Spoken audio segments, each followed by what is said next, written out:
आप देख रहे हैं लोकतंत्र की आवाज समाचार।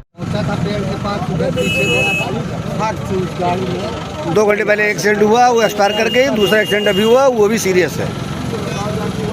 एक्सीडेंट कौन मैम एक सेकंड सीसी रोड में हो जाना आगे के लिए।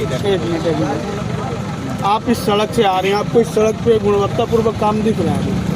देखिए, अभी फिलहाल उत्तर प्रदेश में जो हालात हैं उसमें आज किसी भी सड़क पे गुणवत्ता के जो एक पैरामीटर्स होते हैं वो कहीं पर भी नहीं हो रहे हैं। और विशेष रूप से जब इस रास्ते से हम गुजर रहे थे, पता चला कि यहाँ पर 2 घंटे के अंतराल में यहाँ पर 2 एक्सीडेंट्स हुए हैं। दोनों ही जो विक्टिम्स हैं वो मरनासन स्थिति में, एक तो ख़त्म भी हो गए हैं। तो ऐसे में सबसे बड़ा अहम जो इम्पोर्टेंट पॉइंट वो ये है कि यहाँ पर जिस प्रकार का प्रशासन चल रहा है उसमें जो अधिकारी हैं, जो ठेकेदार है, उनके बीच में से जो एक डर नाम की चीज़ है वो हट चुकी है और यहाँ की सरकार लॉ एंड ऑर्डर का पैमाना बता करके अपने आप को सफल गिनाती है। मैडम, यहाँ जो क्षेत्रीय विधायक हैं जीतलाल पटेल जी अपना दल ऐसे हैं, उनका लगातार ये आरोप रहा है कि एक्सीजन और ठेकेदार की मिलीभगत से काम हो रहा है और एक्सीजन जो प्रतापगढ़ जनपद में है वो सपा माइंडेड है, सरकार को बदनाम करना चाहता है। इस पर आप क्या कहेंगे? देखिए, कौन सपा माइंडेड है, कौन बसपा माइंडेड है, ये इम्पॉर्टेंट नहीं है। इम्पॉर्टेंट ये है कि जो भी अधिकारी है वो जनता के लिए यहाँ बैठे है और अगर जनता की सहूलियत के अनुसार से काम नहीं हो रहा है तो उसके लिए यहाँ मुखिया उनके पास जाएं, शिकायत करें, करवाने का काम करें, धरने पे बैठे आंदोलन करें। मैडम एक सवाल मेरा है आपसे कि सपा के जो यहाँ के सांसद जो है, ये सांसद भी वो भी सपा के हैं और जो चुनाव जीतने के बाद फिलहाल लोगों के मुताबिक जो है अभी उनके दर्शन नहीं हुए और ये इस रोड से भी वो गुजरे हैं चुनाव के दरमियान भी, तो कम से कम आपकी पार्टी को सांसद उनको भी कुछ करना चाहिए। इस पर आप क्या कह रही हैं? देखिए, उन्होंने क्या किया? ये कह दूं कि कौन यहाँ सांसद है, कौन यहाँ विधायक है, इम्पोर्टेंट नहीं है। और रही ये भारी जनहित में है। और रही बात अगर आपने कहा सपा, तो मैं अपना दल कमेरावादी से हूँ, पहले मैं आपको ये स्पष्ट कर दूँ। जहाँ तक जनहित का मुद्दा है, अगर मुझसे कहा जाएगा और मुझे यहाँ की जनता अपील करती है कि निसंदेह आगे आने वाला जो सदन रहेगा, मैं यहाँ की जनता की आवाज़ वहाँ उठाऊंगी और ये बात सुनिश्चित करने का प्रयास करूंगी कि ये रोड जल्द से जल्द ठीक हो। मैडम, एक सवाल, बार बार अधिकारियों पर ही आरोप किसी भी पार्टी से संबंधित होने के क्यों लगते हैं? क्योंकि अभी चुनाव हुए, चुनाव में आपने देखा कि ये आरोप लगाया जा रहा है कि भाजपा के समर्थन में अधिकारियों ने काम किया, उसके बाद चुनाव जिता दिया गया।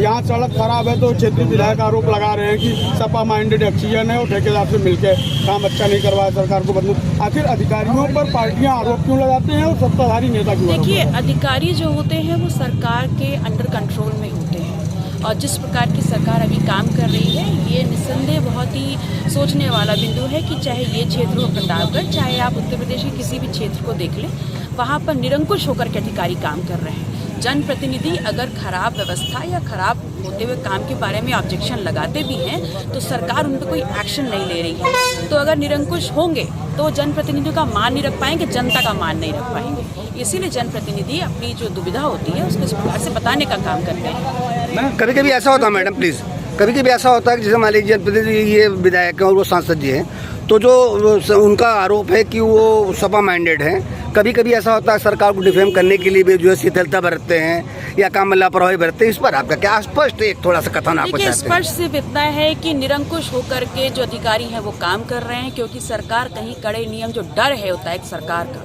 वो हट चुका है। जैसे सांसद जी भी आपके हैं, उनके द्वारा भी तो उनको कसा जा सकता है। सांसद जी मेरे नहीं है, जनता के हैं। सांसद जी जनता के हैं।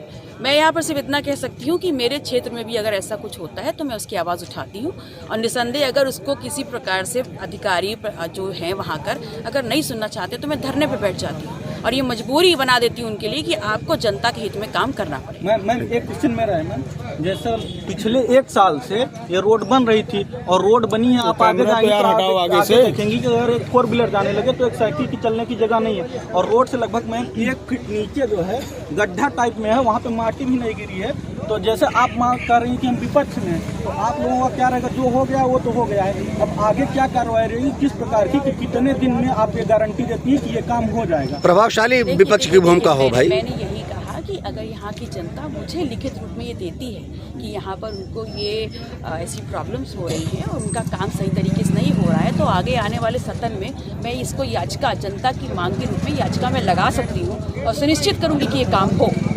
मैडम, ये आरोप और प्रत्यारोप जो पार्टियों के द्वारा अधिकारियों पर लगाए जा रहे हैं, ऐसे में जनता पिस रही है पूरे बिल्कुल प्रदेश में। बिल्कुल। तो ऐसी स्थिति में आरोप और प्रत्यारोप से जनता को लेना देना नहीं है, जनता अपना काम चाहती है। आखिर जनता का काम कैसे होगा? एक आखिरी सवाल आपसे। देखिए, आपने बार बार मुझसे वही सवाल घुमा घुमा के पूछा है और मैंने आपके हर सवाल का जवाब यही दिया है कि जनता अगर अपनी सहूलियत के लिए, अपनी इस प्रॉब्लम के लिए मुझे देती है तो मैं ये सुनिश्चित करूंगी कि उनकी ये समस्या का समाधान मैं उनको दिलवाऊंगी।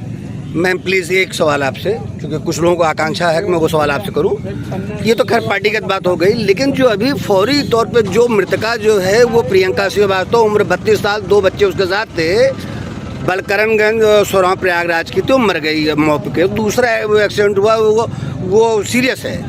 तो इस पर जो है प्रभावशाली भूमिका विपक्ष के रूप में आपकी क्या होगी, इस पर देखिए, मैं ये सुनिश्चित करूंगी, अभी मैं यहाँ पर जो सीएम है उनसे बात करूंगी, मैं सुनिश्चित करूंगी कि उनको तत्काल, किससे बात करेंगे? सीएमओ से जी। और तत्काल ये सुनिश्चित करने का प्रयास करूंगी उनको बेटर मेडिकल फैसिलिटीज भी लाई जाए और यदि जिनके साथ अनहोनी हो गई है उनका पोस्टमार्टम होकर के जो भी सरकारी व्यवस्थाएं उनको मिल सकती है सरकार की तरफ से, उनके परिवार को वो सहूलियतें बिना किसी व्यवधान के मिले। ठीक है, अच्छा विचार है। Thank you. न्यूज़ 24 के लिए मैं डॉक्टर अशोक कर रहा हूँ। Thank you.